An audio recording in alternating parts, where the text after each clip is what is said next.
আসসালামু আলাইকুম। প্রিয় দর্শক, অন্য মঞ্চের আলাপচারিতায় আপনাদের সকলকে স্বাগত জানাচ্ছি।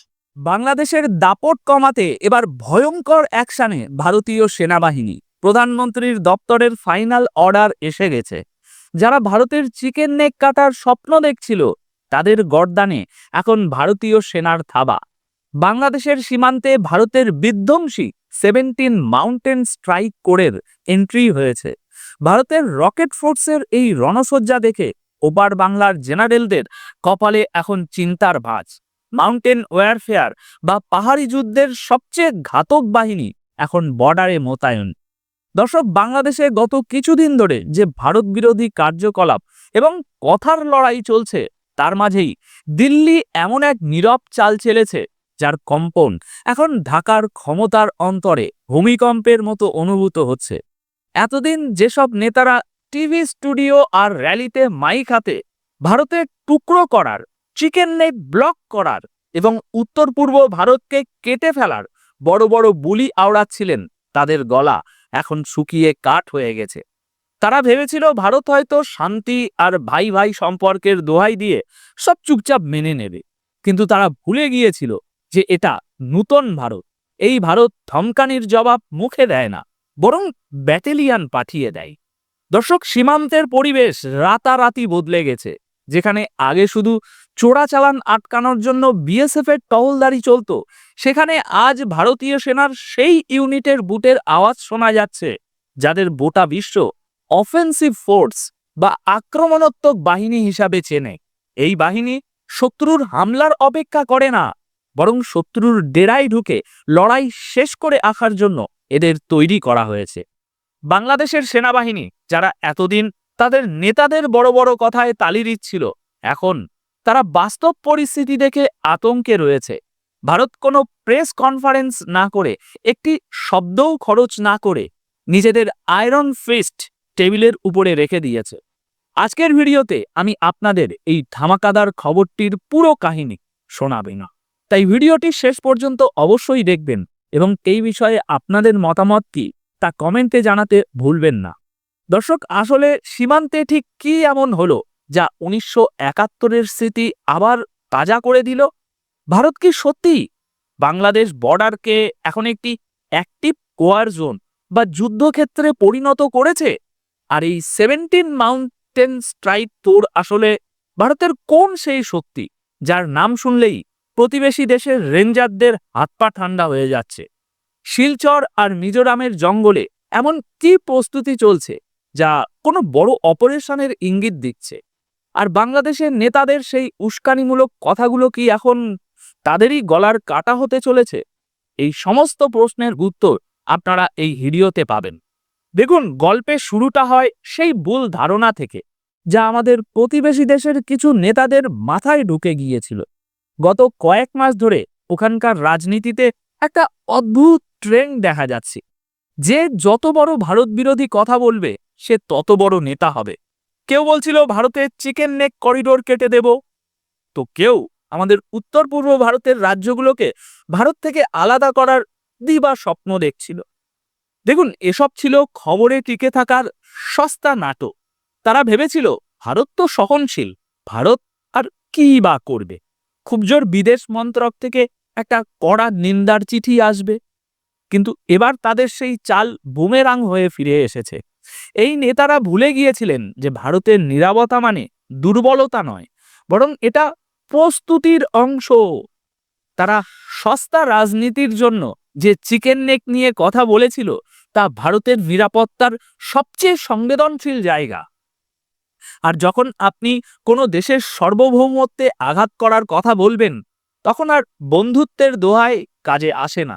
2025 সালের ভারত নিজের সীমান্তে 1 ইঞ্চি জায়গাও ছাড়তে রাজি নয়। ভারত এই বক্তব্যগুলোকে শুধু রাজনৈতিক ড্রামা ভাবেননি, বরং এটাকে সরাসরি জাতীয় নিরাপত্তার চ্যালেঞ্জ হিসাবে নিয়েছে। আর চ্যালেঞ্জ যখন নিরাপত্তার হয়, তখন জবাব কূটনীতি দিয়ে নয়, রণকৌশল দিয়ে দেওয়া হয়। আজ যে পরিস্থিতি তৈরি হয়েছে তা ওই পাচাল নেতাদেরই কর্মকল। এবার আসি সেই গেম চেঞ্জার পদক্ষেপের কথায়, যা পুরো সমীকরণ বদলে দিয়েছে। ভারত বাংলাদেশ সীমান্তে 17 মাউন্টেন স্ট্রাইক কোর অ্যাক্টিভেট বা সক্রিয় করে দিয়েছে। সাধারণ দর্শকদের কাছে এটা হয়তো শুধু একটা সেনা দলের নাম, কিন্তু সামরিক ভাষায় এর মানে হলো পূর্ণ বিনাশ। ভারতীয় সেনার অন্যান্য কোর যেখানে ডিফেন্সিভ বা রক্ষণাত্মক হয়, অর্থাৎ শত্রুর হামলা রোখা তাদের প্রধান কাজ, সেখানে এই স্ট্রাইক কোরের প্রধান কাজই হলো হামলা করা। এই বাহিনী বাঁচার জন্য নয়, বরং শত্রুর জমি দখল করতে এবং তাদের সেনাকে তছনছ করতে তৈরি করা হয়েছে। বিশেষ করে পাহাড় এবং দুর্গম রাস্তায় দ্রুত গতিতে যুদ্ধ করার জন্য এদের বিশেষভাবে ট্রেন করা হয়েছে। এদের বিশেষত্বই হলো কুইক রেসপন্স বা দ্রুত প্রক্রিয়া। এতে আছে হাই অল্টিটিউড ওয়ারফেয়ার বা উঁচুতে যুদ্ধ করা কমান্ডো, প্যারাটুপার্টস আর ভারী তোপখানা। যখন এই কোরকে কোনো বর্ডারে পাঠানো হয়, তার সোজা মানে হলো ভারত ওই সীমান্তকে আর শান্ত এলাকা মনে করছে না। এটা একটা পরিষ্কার বার্তা। যদি ওপাশ থেকে কোনো নড়চড় হয়, ভারতীয় সেনা অপেক্ষা করবে না, সোজা ভিতরে ঢুকে জবাব দেবে। এই বাহিনীকেই চীনের দাপট কমানোর জন্য তৈরি করা হয়েছিল, আর এখন তাদের মুখ বাংলাদেশের দিকে ঘোরানো মানে হলো ভারত এই বিপদকে কতটা গুরুত্ব দিচ্ছে তা বোঝা যাচ্ছে। এটা কোনো ডেলি রুটিন টহল নয়, এটা একটা কৌশলগত সতর্কতা। দেখুন, সূত্র থেকে যে খবর আসছে তাতে জানা যাচ্ছে মিজোরাম এবং শিলচরের সীমান্ত এলাকাগুলোতে তৎপরতা এখন তুঙ্গে। সেখানে ব্যাটালিয়ন কমান্ড জোন তৈরি হচ্ছে। এর মানে সেনা সেখানে শুধু তাঁবু খাটিয়ে বসে নেই, বরং লম্বা এবং বড় কোনো অপারেশনের জন্য বেস তৈরি করছে। লজিস্টিক অর্থাৎ রসদ, গোলাবারুদ এবং তেলের ডিপোগুলোকে সীমান্তের আরও কাছে নিয়ে যাওয়া হচ্ছে। ভারী ট্রাকের আনাগোনা সেখানকার পরিবেশ বদলে দিয়েছে। সবচেয়ে বড় কথা, সেখানে রকেট আর্টিলারি এবং ভারী হাতিয়ার মোতায়েনের খবরও পাওয়া যাচ্ছে। এতদিন ভারত বাংলাদেশ সীমান্তকে একটা সফট বর্ডার ভাবা হতো, যেখানে মূল ফোকাস ছিল চোরাচালান রোখা। কিন্তু ভারত এখন এটাকে একটা অপারেশনাল থিয়েটারে বদলে দিয়েছে, ঠিক যেমনটা আমরা পাকিস্তান বর্ডারে দেখি। এর মানে এখন 24 ঘন্টার র্যাডার ঘুরবে, ড্রোন আকাশে নজর রাখতে এবং স্যাটেলাইট দিয়ে প্রতি ইঞ্চিতে নজরদারি চালানো হবে। ভারত তার কৌশল বর্ডার ম্যানেজমেন্ট থেকে সরিয়ে এখন ওয়ার ফাইটিং মোডে নিয়ে গেছে। এই পরিবর্তন বুঝিয়ে দিচ্ছে যে ভারত এখন কোনো সারপ্রাইজের জন্য তৈরি থাকতে চায় না, বরং নিজেই সারপ্রাইজ দেওয়ার জায়গায় চলে এসেছে। যে ধরনের কিলাবন্দি করা হচ্ছে তাতে পরিষ্কার, যদি ঢাকা থেকে বিন্দুমাত্র ভুল হয়, কোনো ভুল আদেশ আসে, তার জবাব দিতে ভারতীয় সেনার কয়েক মিনিটও সময় লাগতেন। এবার একটু ওপারের দৃশ্যটা দেখা যাক।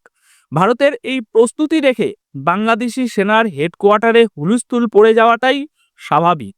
সেখানকার জেনারেল এবং সেনা অফিসাররা ভালোই জানেন যে নেতাদের ভাষণ দিয়ে যুদ্ধ জেতা যায় না। তারা নিজেদের ক্ষমতা আর ভারতের শক্তি দুটোই খুব ভালো করে জানেন। তাদের ওই বাচাল নেতারা তো জোশের বশে হুমকি দিয়ে ফেলেছেন, কিন্তু এখন যখন সামনে 17 মাউন্টেন স্ট্রাইক কোর দাঁড়িয়ে, তখন তারা নিজেদের সীমান্তের দুর্বলতা পরিষ্কার দেখতে পাচ্ছে। দেখুন, বাংলাদেশি সেনার এই ভয়ের 3টি প্রধান কারণ আছে। 1, তারা জানে ভারতের কাছে প্রযুক্তি, বায়ুসেনা আর স্থলসেনার যে তালমিল আছে, তার সামনে টিকে থাকা তাদের সাধ্যের বাইরে। 2, ভারত যদি এই সীমান্তকে সত্যি সত্যি যুদ্ধক্ষেত্র মনে করে নেয়, তবে বাংলাদেশ চারপাশ দিয়ে ঘিরে যাবে, জল, স্থল, আকাশ। 3, এবং সবচেয়ে বড় ভয় হলো তাদের নিজেদের নেতাদের কথাগুলোই এখন তাদের গলার কাটা হয়ে দাঁড়িয়েছে। তারা চাইলেও এখন পিছু হটতে পারছে না, আর সামনে এগানোর মানে হলো ধ্বংস। ভারতের এই আক্রমণাত্মক সজ্জা তাদের পুরো কৌশলগত ভাবনাকে ভেঙে দিয়েছে। এতদিন তারা ভারতের ভদ্রতার সুযোগ নিচ্ছিল, কিন্তু এখন যখন সামনে বদলে যাওয়া ভারত দাঁড়িয়ে, তখন তাদের পায়ের তলা থেকে মাটি সরে যাচ্ছে। ঢাকায় এখন একের পর এক মিটিং চলছে, কিন্তু সমাধান কারোর কাছেই নেই, কারণ তীর ধনুক থেকে বেরিয়ে গেছে আর নিশানা সোজা তাদের গর্দানের উপর। তো দর্শক, এই পুরো ঘটনার সারমর্ম এটাই যে 2025 সালের ভারত নিজের নিরাপত্তার ব্যাপারে কোনো ঝুঁকি নেয় না। শান্তির কথা নিজের জায়গায় ঠিক আছে, কিন্তু শক্তির প্রদর্শন সবচেয়ে জরুরি। 17 মাউন্টেন স্ট্রাইক কোরের মোতায়েন এটা প্রমাণ করে দিয়েছে যে ভারতের ধৈর্যকে যারা দুর্বলতা ভাবার ভুল করেছে তাদের চড়া মূল্য দিতে হবে। এটা শুধু সেনা মোতায়েন নয়, এটা একটা মনস্তাত্ত্বিক জয়ও বটে। গুলি না চালিয়েই শুধু নিজের শক্তির ঝলক দেখিয়ে ভারত বিরোধী শিবিরে কাঁপুনি করিয়ে দিয়েছে। এই ঘটনা আমাদের এটাও শেখায় যে জিওপলিটিক্স বা ভূ রাজনীতিতে শব্দের গুরুত্ব কতটা। বাংলাদেশের নেতারা নিজেদের ঘরোয়া লাভের জন্য যে আগুন জ্বালিয়েছিল তার আঁচ এখন তাদেরই পোড়াচ্ছে। ভারত বুঝিয়ে দিয়েছে বন্ধু হয়ে থাকলে জান দিয়ে দেবে, কিন্তু চোখ রাঙালে চোখ তুলে নেওয়ার ক্ষমতাও রাখি। সুতরাং এখন বল বাংলাদেশের পক্ষে সেখানকার নেতারা কি এখন নিজেদের মুখে লাগাম দেবেন, নাকি জিদ বজায় রাখতে গিয়ে নিজেদের দেশকে বড় সংকটের দিকে ঠেলে দেবে? সেটা দেখার বিষয়। তবে একটা কথা নিশ্চিত, ভারতের সীমান্ত এখন আগের চেয়ে অনেক বেশি সুরক্ষিত, সতর্ক এবং আরও বেশি ঘাতক। এখন এ বিষয়ে আপনাদের কি মনে হয়? 17 স্ট্রাইক কোর মোতায়েন করে ভারত কি ঠিক করলো? এটাই কি একমাত্র ভাষা যা তারা বোঝে? আপনাদের সোজাসাপটা মতামত কমেন্ট বক্সে অবশ্যই লিখে জানান। আজ এমন একটা বিষয় এই ভিডিও আমাকে বানাতে হচ্ছে যা বানানোর কথা আমি হয়তো স্বপ্নেতেও ভাবিনি। এই বিষয়টি অত্যন্ত অপ্রত্যাশিত একটি বিষয়। ভারতের সেনাবাহিনীকে এবার দেশের আভ্যন্তরীণ বিক্ষোভের সম্মুখীন হতে হলো একটি সেনাঘাঁটি বানানোকে কেন্দ্র করে, এবং যে জায়গায় এই ঘটনাটি ঘটেছে সেই জায়গা থেকে এই ধরনের বিক্ষোভ বা এই ধরনের প্রতিবাদ হতে পারে, তাও আবার সেনাবাহিনীর একটি সেনাঘাঁটিকে তৈরি করাকে নিয়ে, তা হয়তো আপনারা বা আমরা কেউই ভাবিনি। কোনো ভারতীয় কি ভাবতে পারে যে ভারতের সেনাবাহিনী একটি সিদ্ধান্ত নিয়েছে সেনাঘাঁটি তৈরি করার, সেটা আবার ভারতের সুরক্ষার জন্য? এখন সেই সেনাঘাঁটি তৈরি করতে দেওয়া হবে না বলে কিছু মানুষ রাস্তায় নেমে প্রতিবাদ করছেন, বিক্ষোভ করছেন, এবং অবস্থাটা এতটাই খারাপ জায়গায় চলে গেল যে লোকসভায় একজন সাংসদ এই ইস্যুটিকে জনসমক্ষে নিয়ে এলেন। এই পুরো ঘটনাটি ভারতীয়দের নিশ্চিন্ত করবে না, ভারতীয়দের সুখস্মৃতি দেবে না, কিন্তু যারা ভারতের জিওপলিটিক্যাল আপডেট সম্পর্কে সম্পূর্ণ অবগত থাকার চেষ্টা করেন সেই আন্তর্জাতিক শত্রুরা কিন্তু বড় সড় এক হাতিয়ার পেয়ে গেল। কিছুদিন আগেই আপনারা শুনেছিলেন যেভাবে চিকেন স্নেক এবং শিলিগুড়ি করিডরকে কেন্দ্র করে বাংলাদেশের পক্ষ থেকে ক্রমাগত হুমকি এবং হুঁশিয়ারি আসছিল, তার বিপক্ষে ভারতের সেনাবাহিনী 3টে নতুন গ্যারিসন তৈরি করার কথা বলেছিলেন, অর্থাৎ নতুন 3টে ইউনিট, যার একটি হবে বাংলাতে, বাংলা চোপড়াতে একটি অংশে এই সেনাঘাঁটি তৈরি করার প্রস্তাব দেওয়া হয়েছিল। দ্বিতীয়টি প্রস্তাব দেওয়া হয়েছিল ধুবড়িতে, এবং তৃতীয়টি হওয়ার কথা ছিল বিহারের কিষানগঞ্জে। কিষানগঞ্জ অত্যন্ত বড় একটি জেলা, সেখানে নির্দিষ্ট 3টে জায়গাকে রেইকি করে সিলেক্ট করা হয়েছিল, এবং ভারতের সেনাবাহিনীর পক্ষ থেকে ঠিক করা হয়েছিল ওই নির্দিষ্ট জায়গায় যদি সেনাঘাঁটি বা নিউ গ্যারিসনটা ফর্ম করা যায় তাহলে শিলিগুড়ি করিডরকে কড়া মার্কিংয়ে রাখা যাবে। এবং অত্যন্ত স্ট্র্যাটেজিক পয়েন্ট হয়ে গেছিল চোপড়া, ধুবড়ি এবং কিষানগঞ্জ, কারণ এই 3টি ট্রায়াঙ্গেল শেপ তৈরি করছে শিলিগুড়ি করিডরকে মাঝখানে রেখে। ফলে কোনো যদি বিপজ্জনক পরিস্থিতি এই চিকেন স্নেক বা শিলিগুড়ি করিডরে তৈরি হয়, তাহলে যে কোনো একটি গ্যারিসন যদি আপফ্রন্টে মুভ করে তাহলেই শত্রুপক্ষকে গুড়িয়ে দেওয়া যাবে। এই ছিল বেসিক সেনাঘাঁটি তৈরির নেপথ্যে সেনাবাহিনীর পরিকল্পনা। যে তথ্য সামনে এসেছিল সেখানে বলা হচ্ছিল 3টে জায়গাকে কিষানগঞ্জে বেছে নেওয়া হয়। একটি জায়গার নাম বাহাদুরগঞ্জ, অন্যটির নাম কোচাধামন, তৃতীয়টির নাম সারকোর ভিলেজ।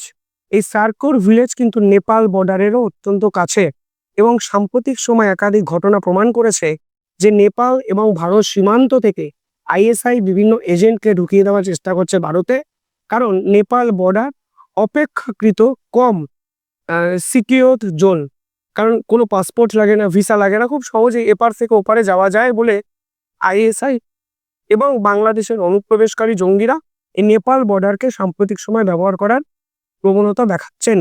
ফলে কিষানগঞ্জের এই 3টে জায়গাকে কেন্দ্র করে যদি একটি নিউ গ্যারিসন বা মিলিটারি ঘাঁটি তৈরি করা যেত, তাহলে শুধু বাংলাদেশের শিলিগুড়ি করিডর নয়, নেপাল বর্ডার কেন্দ্রিক সুরক্ষাও কিন্তু অত্যন্ত টাইট হতো, যা বর্তমানে পরিবর্তিত পরিস্থিতি অনুযায়ী অত্যন্ত গুরুত্বপূর্ণ এবং প্রয়োজনীয় পদক্ষেপ ছিল ভারতের সেনার। এইবার কেসটা কি হয়েছে আপনাদের একটু বলি। এখন হঠাৎ করে কিষানগঞ্জের একদল মানুষ সেখানকার স্থানীয় এমএলএ, যার নাম তৌসিফ আলম, তার নেতৃত্বে বিক্ষোভ করতে শুরু করে দিয়েছেন। তিনি কিন্তু মিমের এমএলএ, অর্থাৎ AIMIM তার কিন্তু এমএলএ, অর্থাৎ আসারউদ্দিন ওয়াসির নেতৃত্বে সেই বিক্ষোভ হচ্ছে এবং কংগ্রেস আমাদের দেশের বিরোধী রাজনৈতিক দল সেই বিক্ষোভকে সমর্থন করছে। ইতিমধ্যে সেখানকার সাধারণ মানুষ সেই বিধায়কের নেতৃত্বে ডিএম অফিস অভিযান করে এবং তারা ডিএম অফিসকে একটি চিঠিও দেয়। এবার কি কি কারণে তারা এই সেনাঘাঁটি তৈরি করতে দিচ্ছেন না, শুনলে অবাক হতে হবে আপনাদের, কিন্তু তা সত্ত্বেও শুনতে হবে। প্রথমত তারা দাবি করছে যে জায়গায় এই সেনাঘাঁটিটি তৈরি হচ্ছে সেটা কৃষি জমি এবং সাধারণ চাষিদের তারা রাস্তায় নামিয়ে দিয়েছে সেনাবাহিনীর বিপক্ষে আন্দোলনে। কিন্তু যে কথাটা এই সাধারণ চাষি অবধি পৌঁছাচ্ছে না তা হলো, ভারতের সেনাবাহিনীর পক্ষ থেকে ঘোষণা করে দেওয়া হয়েছিল যে যারা এই কৃষি জমি দেবেন তাদেরকে বর্তমান বাজার মূল্যে সমমূল্য, অর্থাৎ একই পরিমাণ টাকা কিন্তু ক্ষতিপূরণ বাবদ দেওয়া হবে। অর্থাৎ সেনাবাহিনী একটা জমিকে অধিগ্রহণ করে নিচ্ছে জোর করে, সেটা কিন্তু নয়। যদি কোনো কৃষি জমি সেনাঘাঁটিতে তৈরির জন্য ব্যবহার হয় তাহলে সমপরিমাণ টাকা কিন্তু একজন চাষি ক্ষতিপূরণ হিসাবে পাবেন সেনাবাহিনী এবং ভারত সরকারের পক্ষ থেকে। দ্বিতীয় যে কারণটি তারা বলছেন তা হলো সেখানে একাধিক কবরস্থান আছে, মসজিদ আছে, ফলে তারা যদি ওই অঞ্চলে সেনাঘাঁটি তৈরি করেন তাহলে সেই জায়গায় রিলিজিয়াস সেন্টিমেন্ট হার্ট হতে পারে। আপনারা ভাবলে অবাক হবেন যে সেনাঘাঁটি এই মুহূর্তে প্রয়োজন ওই জায়গায়, নাকি সেই অঞ্চলে মসজিদ এবং কবরস্থানকে রক্ষা করার দায়িত্ব সকলের আগে সরকারকে নিতে হবে। এই প্রশ্ন তুলে দিল এই ধরনের ঘটনা। এবং আজকে তো মনে হচ্ছে যে চাষিদেরকে ভুল বুঝিয়ে আন্দোলনে নামিয়ে দেওয়া অত্যন্ত সহজ, কারণ এনারা গভীরে গিয়ে ভাবেন না, এনারা তলিয়ে হয়তো ভাবছেন না, এনাদের কাছে হয়তো সঠিক আপডেটটা অবধি পৌঁছাচ্ছে না। কিন্তু আজকে আমার কিছু ক্ষেত্রে মনে হচ্ছে যেভাবে এই আন্দোলনকে সংগঠিত করা হচ্ছে, তাদের একটাই লক্ষ্য এই অঞ্চলের মসজিদ, এই অঞ্চলের কবরস্থান, এই অঞ্চলের রেসিডেন্সিয়াল এরিয়াসগুলোকে বাঁচানোর চেষ্টা বিধায়কের নেতৃত্বে একদল মানুষ করছেন। এই অঞ্চলে মুসলিম ভোটারের সংখ্যা কিন্তু 70%। আমার দৃঢ় বিশ্বাস সমস্ত মুসলিম সম্প্রদায়ের মানুষই সেনাবাহিনীকে অপোজ করছেন তা কিন্তু নন। আমি হিন্দু মুসলমানকে নিয়ে এইভাবে অ্যাগ্রেসিভলি কোনোদিন ভিডিও বানাই না, কিন্তু আজকে যেভাবে মুসলিম সম্প্রদায়ের আবেগকে কাজে লাগিয়ে সেনাঘাঁটি তৈরির জন্য সেনাবাহিনীর বিপক্ষে আন্দোলনে নামিয়ে দেওয়া হচ্ছে, তাতে কিন্তু বলতে বাধ্য হচ্ছি যে ধর্মীয় আবেগে সুড়সুড়ি দিয়ে এই ধরনের আন্দোলন আনএক্সপেক্টেড, এবং এতে জাতীয় সুরক্ষার সঙ্গে সরাসরি আমরা কম্প্রোমাইজ করছি। শুধু তাই নয়, এখানকার এমএলএ এই যে তৌসিফ আলম শুধুমাত্র এই পুরো বিষয়টা ঝাঁপিয়ে পড়েছেন তা নয়, এখানকার এমপি, কিষানগঞ্জের এমপি মোহাম্মদ জাভেদ, তিনি লোকসভায় বিষয়টাকে সকলের সামনে নিয়ে এসছেন এবং তিনি পরিষ্কার বলছেন এই অঞ্চলে একাধিক রিলিজিয়াস স্থান আছে, তারা জাতীয় সুরক্ষার সঙ্গে কম্প্রোমাইজ করবেন না, অথচ এই স্থানগুলোর সঙ্গে কোনো রকম সেন্টিমেন্টাল ইস্যু তৈরি হোক তারা চান না। অর্থাৎ বুঝতেই পারছেন, বাংলাতে আমরা দেখেছিলাম কাঁটাতারকে দেওয়াকে কেন্দ্র করে স্বরাষ্ট্রমন্ত্রক এবং রাজ্য সরকারের দ্বৈরথ, যেখানে রাজ্য সরকার পরিষ্কারভাবে কাঁটাতার দেওয়ার জন্য জমি দিচ্ছেন না বলে অভিযোগ স্বরাষ্ট্রমন্ত্রক করেছে এবং পুরো বিষয়টি কলকাতা হাইকোর্ট অব্দি চলে গেছে। আজ বাংলার পার্শ্ববর্তী একটি রাজ্য বিহার, সেখানে যিনি সর্বশেষ নির্বাচনে জিতেছেন AIMIM অর্থাৎ মিমের প্রতিনিধি, তিনি একটি আন্দোলন সংগঠিত করে ফেলেছেন এবং বলেছেন কিষানগঞ্জে সেনাঘাঁটি তৈরি হবে না, আপনারা প্লিজ দয়া করে সেনাঘাঁটিটি রিলোকেট করুন, অর্থাৎ অন্য জায়গায় করুন। মামাবাড়ির আবদার। শিলিগুড়ি করিডর আমাদের স্ট্র্যাটেজিক অত্যন্ত গুরুত্বপূর্ণ একটি পয়েন্ট, তার জাতীয় সুরক্ষার জন্য অত্যন্ত ইম্পর্টেন্ট পয়েন্ট। আমি যদি শিলিগুড়ি করিডরকে ম্যানমার্কিং করতে চাই তাহলে কিষানগঞ্জে মিলিটারি বেস তৈরি করতে হবে, কারণ স্ট্র্যাটেজিক্যালি আপনারা যদি ভাবেন এই কিষানগঞ্জ হলো অত্যন্ত ক্লোজড একটি পয়েন্ট, যেখান থেকে শিলিগুড়ি করিডরকে আপনি খুব সহজে সার্ভেলেন্সের আওতায় নিয়ে আসতে পারবেন। এবার এরা অফার করেছে যে অন্য জায়গায় এই মিলিটারি ঘাঁটিটি করুন। মিলিটারি ঘাঁটি কি যেখানে ইচ্ছা করা যায়? ন্যূনতম শিক্ষা থাকলে, ন্যূনতম বিচার বুদ্ধি থাকলে এই ধরনের পাল্টা অফার কি কেউ করতে পারে? আমার প্রয়োজন শিলিগুড়ি করিডরকে সুরক্ষিত করা, আমি অন্য জায়গায় মিলিটারি ডিপ্লয় করে গ্যারিসন তৈরি করে করবোটা কি? অপ্রয়োজনীয় মিলিটারি ঘাঁটি যার কোনো কাজই হবে না, নন ফাংশনাল একটা ইউনিট আমি তৈরি করব কেন? ফলে আমি জানি না এর সলিউশনটা কি, কিন্তু যেভাবে ভারতের সেনাবাহিনীকে বিক্ষোভের মুখে পড়তে হলো, যেভাবে পুরো প্রসেসটা ইচ্ছাকৃত ডিলেড হয়ে যাচ্ছে, তাতে কিন্তু একটা জিনিস পরিষ্কার হয়ে যাচ্ছে, এই মুহূর্তে সেনাবাহিনীকে শুধু বাংলাদেশ, পাকিস্তান বা চীনের সঙ্গে যুদ্ধ করলে হবে না, দেশের আভ্যন্তরীণ এই ধরনের মানসিকতার সঙ্গে যুদ্ধ করতে হবে এবং এদেরকে বুঝিয়ে হোক কিংবা না বুঝিয়ে হোক একটা সলিউশনে যেতে হবে। কারণ এই মুহূর্তে চিকেন স্নেককে সুরক্ষিত করা ভারতীয় সেনার জন্য টপ মোস্ট প্রায়োরিটি। সুরক্ষার সঙ্গে কোনো কম্প্রোমাইজ নয়। দিনের পর দিন সুরক্ষার সঙ্গে কম্প্রোমাইজ করে আজকে আমাদের দেশ আনএক্সপেক্টেড বহু ঘটনার সম্মুখীন হয়। ভবিষ্যতে অন্তত যেন সেই জিনিস না হয়, তার জন্য সমস্ত ভারতীয়দের একজোট হয়ে ঝাঁপিয়ে পড়া উচিত। হিন্দু মুসলমান অনেক পরের বিষয়, আগে ভারতীয় যদি হতে না পারি, আগে যদি ভারতকে সুরক্ষিত না করতে পারি, আগে যদি দলীয় রাজনীতির কবল থেকে নিজেদেরকে না বাইর করে ভারতের কথা না ভাবতে পারি, তাহলে কিসের আমাদের জীবন, কিসের ভবিষ্যৎ, কিসের মন্দির মসজিদ, আমি সত্যি জানি না। যাই হোক, অনেক আপডেট আসবে, আপডেটেড ভিডিও আপনাদের সামনে নিয়ে আসবো। আচ্ছা, আপনারা কি সাউথ চায়না সি বা দক্ষিণ চীন সাগরের নাম শুনেছেন? চীন সেখানে কি করছে জানেন? সমুদ্রের মাঝখানে সাধারণ পাথর আর প্রবাল প্রাচীরকে বিশাল সব ড্রেজার মেশিন দিয়ে ভরাট করে আস্ত একটা আনসিঙ্কেবল এয়ারক্রাফট ক্যারিয়ার বা কৃত্রিম সামরিক ঘাঁটি বানিয়ে ফেলেছে। এখন দর্শক, কেন আমি এই কথা বলছি? কারণ যারা এতদিন আপনাকে বুঝিয়েছে, আরে ভাই, সেন্ট মার্টিন তো মাত্র 8 বর্গ কিলোমিটারের একটা ছোট্ট দ্বীপ, এখানে বড়জোর নারকেল গাছ লাগানো যায়, মিলিটারি বেস বানানো অসম্ভব, তারা আসলে আপনাকে দিনের আলোতে বোকা বানাচ্ছে। আপনাকে ঘুম পাড়িয়ে রাখার জন্য এর চেয়ে বড় লজিক্যাল মিথ্যে আর হতে পারে? সেন্ট মার্টিন ছোট, টেকনোলজি আর জিওপলিটিক্সের দাবার বোর্ডে সাইজ ম্যাটার করে না স্যার, ম্যাটার করে লোকেশন। আর এই লোকেশনটাই এখন বাংলাদেশের সার্বভৌমত্বের কলার কাটা হয়ে দাঁড়িয়েছে। আজকে আমি আপনাদের এমন এক ভয়ঙ্কর ব্লুপ্রিন্টের কথা শোনাবো, যা শোনার পর গতকাল সেন্ট মার্টিনগামী জাহাজে লাগা আগুনটাকে আপনার আর নিছক দুর্ঘটনা মনে হবে না, মনে হবে এটা একটা সুপরিকল্পিত সিগন্যাল, একটা দ্বীপকে জনমানব শূন্য করার ফাইনাল ওয়ার্নিং।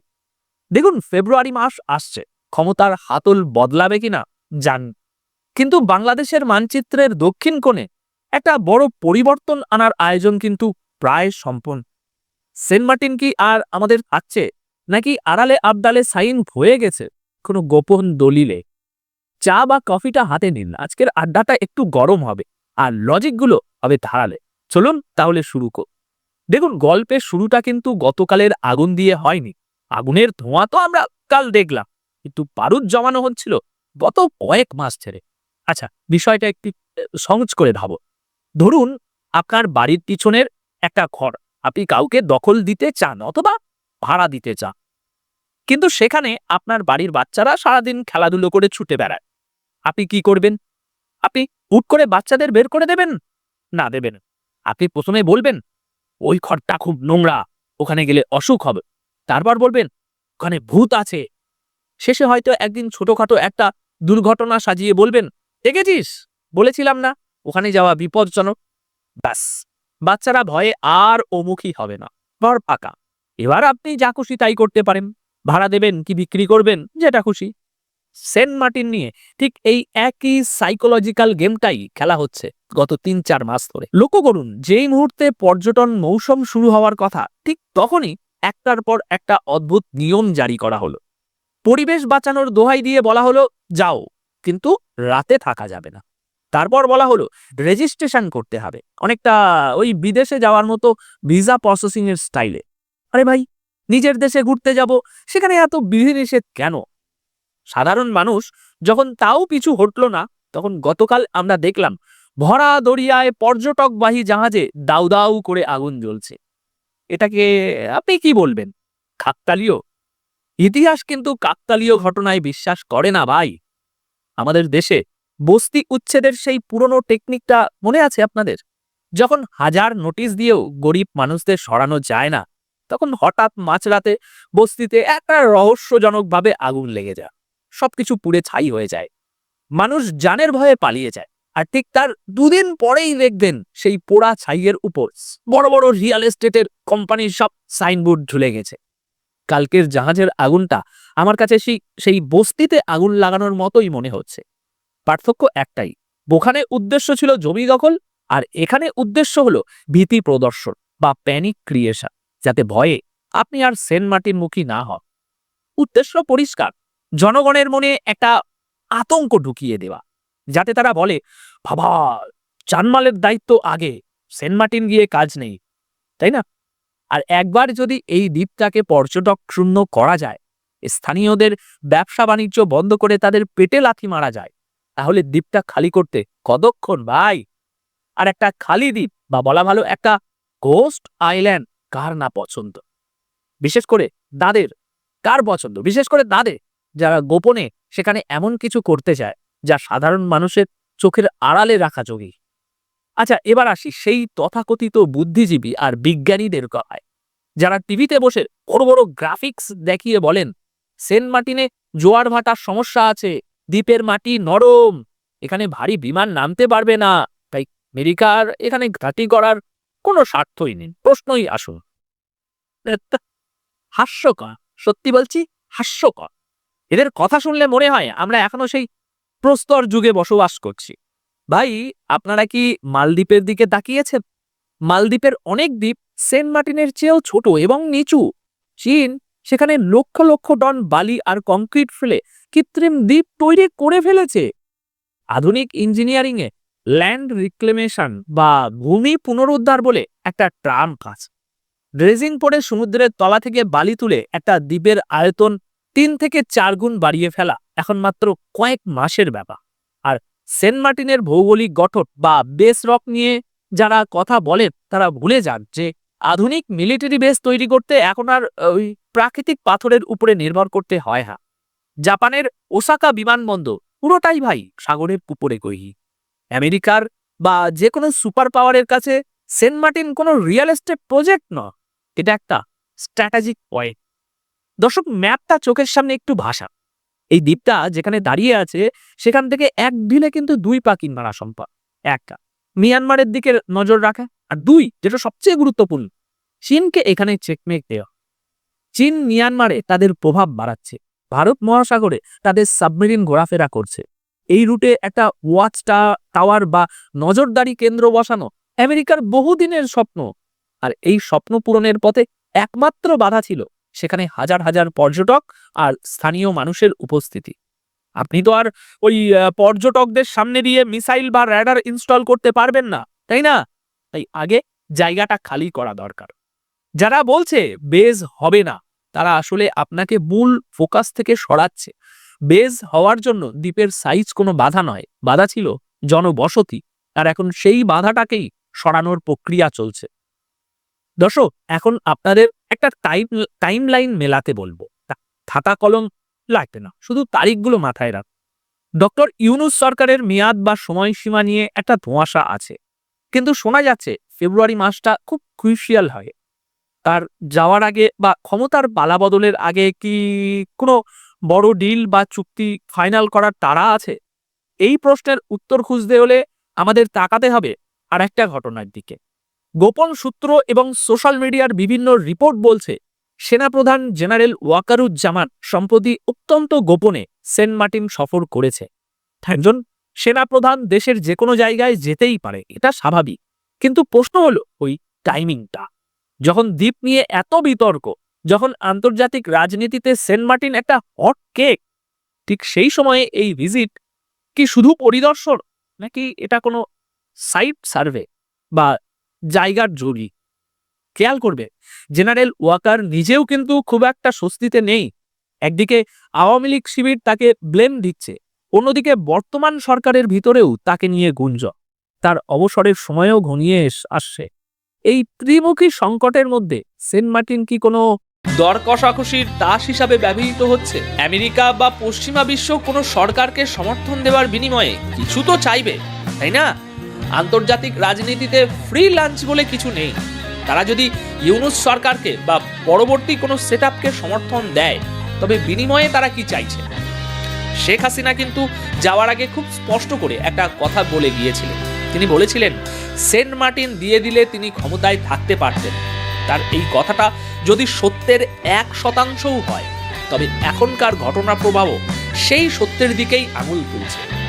জাহাজে আগুন লাগা, ট্যুরিস্ট রেস্ট্রিকশন, সেনাপ্রধানের ভিজিট আর সামনে ফেব্রুয়ারির ডেডলাইন, সবগুলো বিন্দু যোগ করলে যে ছবিটা ফুটে ওঠে সেটা কোনো প্রাকৃতিক সৌন্দর্যের দৃশ্য নয়, সেটা একটা আন্তর্জাতিক ষড়যন্ত্রের মানচিত্র। দেখুন, জিওপলিটিক্স বাদ দিলাম, ওই দ্বীপের মানুষগুলোর কথা ভাবুন। সেন্ট মার্টিনের হাজার হাজার মানুষের জীবিকা চলে পর্যটনের উপর। হোটেল বয়, ট্রেলার চালক, ডাব বিক্রেতা, ছোট দোকানদার, এই যে দিনের পর দিন ট্যুরিস্ট বন্ধ রাখা হচ্ছে কিংবা এমন সব নিয়ম করা হচ্ছে যাতে মানুষ বিরক্ত হয়ে না যায়, এর ফলে আসলে কি হচ্ছে? এতে করে একটা অর্থনৈতিক অবরোধ তৈরি করা হচ্ছে দ্বীপবাসীর উপর। পেটে যখন ভাত থাকবে না, তখন মানুষ কি করবে? বাপদাদার ভিটা ছেড়ে মূল ভূখণ্ডে চলে আসবে। এটা একটা পুরনো ঔপনিবেশিক কৌশল। কোনো জায়গা দখল করতে হলে আগে সেখানকার স্থানীয় অর্থনীতিকে ধ্বংস করে দাও। মানুষ যখন অভাবে পড়ে জায়গা ছাড়তে বাধ্য হবে, তখন সেখানে কোনো প্রতিরোধ থাকবে না। সরকারের পরিবেশ উপদেষ্টারা বলছেন পরিবেশ বাঁচাতে হবে, খুব ভালো কথা, কিন্তু ঢাকার বাতাসের মান যখন বিশ্বের সবচেয়ে খারাপ হয়, তখন পরিবেশ উপদেষ্টারা কোথায় থাকে? হঠাৎ করে সেন্ট মার্টিনের প্রবাল নিয়ে এত মায়াকান্না তাদের কেন? আসলে প্রবাল বাঁচানো উদ্দেশ্য নয়, উদ্দেশ্য হলো এই দ্বীপটাকে এমন একটা রেস্ট্রিক্ট জোনে পরিণত করা যেখানে সাধারণ মানুষের প্রবেশ অধিকার থাকবে না। আর একবার যদি সাধারণ মানুষের নজর সরে যায়, তখন সেখানে কি নির্মাণ হচ্ছে, মাটির নিচে কি পুঁতে রাখা হচ্ছে, তা দেখার জন্য কেউ থাকবে না। গতকালকের আগুনের ঘটনা সেই কফিনে শেষ পেরেক ঠুকে দিয়েছে। এখন সাধারণ মানুষ ভয়েই যাবে না, আর যারা যাবে তাদের এমন সব চেকিং আর হয়রানির মধ্যে দিয়ে যেতে হবে যে তারাও দ্বিতীয়বার উন্মুখও হবে না।